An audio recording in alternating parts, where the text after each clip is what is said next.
Boardroom need more competent, ethical, and diverse leaders that are forward-looking and leaders that will stand for change, leaders that will stand for overall transformation within our country, leaders that would know we are not doing everything for profit gain, but we are doing everything to empower South Africa and Africa and the globe at large. We need more leaders that will stand for doing the right thing even when no one is looking. So what motivated me to pursue the IoDSA Certified Director designation is I'm both executive and non-executive director. I'm currently a CEO at Comply, and it's an accounting and a tax firm. I'm also serving as a non-executive director in multiple organizations. So looking at those responsibilities that I'm faced with, and as a chartered accountant, I already had the technical know-how in terms of the finances for the organization, but I didn't know what governance is. I didn't know what exactly my roles and responsibilities were as a non-executive director and also as an executive director. Therefore, it became very much important that I find an institution that can give me the exposure, the knowledge that I need for me to excel in those roles that I'm entrusted with currently. Therefore, the IoDSA designation was there. And also knowing that it's a globally recognized designation, and also a lot of very affluent, leaders that I look up to are already members of this designation and the institution. I was inspired to then be part of this journey and also get the designation to most importantly acquaint myself with what's expected of me as a director. What exposure do I get to put myself through, by accepting the responsibility of a director, which is things I didn't know before. What exactly is strategy? What exactly is sustainability? There's a lot of questions that were lingering and hanging in my mind that I couldn't really teach myself. But I knew that this designation would give me the right platform and would give me the right exposure to gain all the knowledge I need to best and effectively perform on these responsibilities that I've been entrusted with. Before, it would have been easy to think as a director, I'm just leading projects and I'm taking my paycheck and going home. But now I know that in every decision that I make, I must act in the best interest of the organization, not push my own agenda in there. I must always make sure that I declare if I have any conflict of interest within that particular organization. Also knowing that whatever I learn within the space of being an executive or non-executive director is not for me to share publicly. I must keep everything confidential.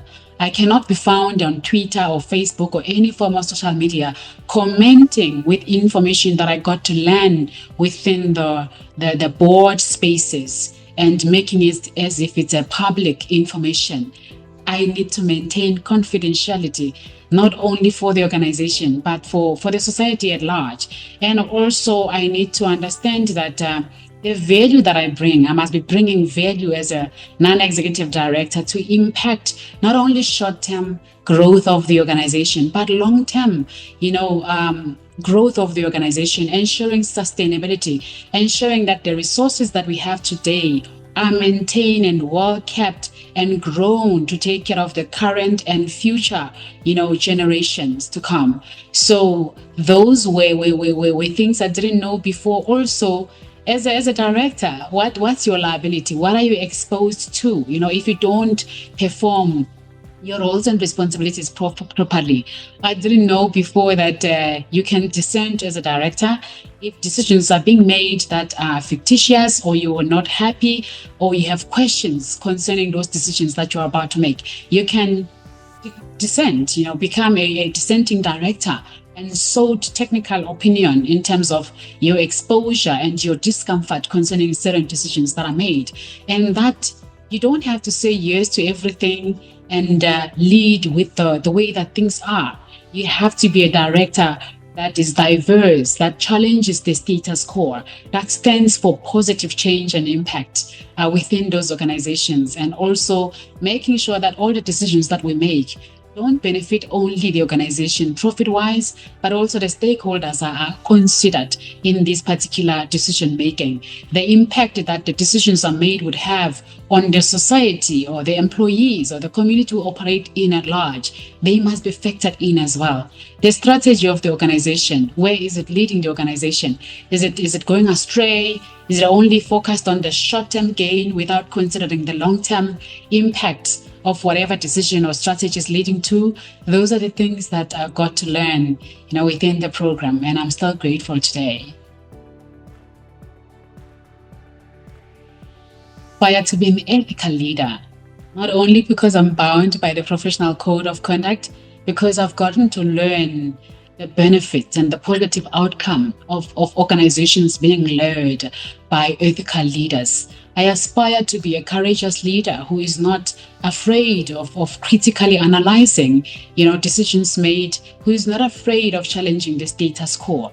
I aspire to be the leader who stands for change, impacting the youth, involving myself in programs that will bring about change and transformation, not only within the business, but also within the society that we operate in. I also aspire to be a continuously developing leader, constantly polish my knowledge, and also making sure that I stay up to date with all the changes that are happening around my profession and also the industries that I represent as both executive and non-executive director.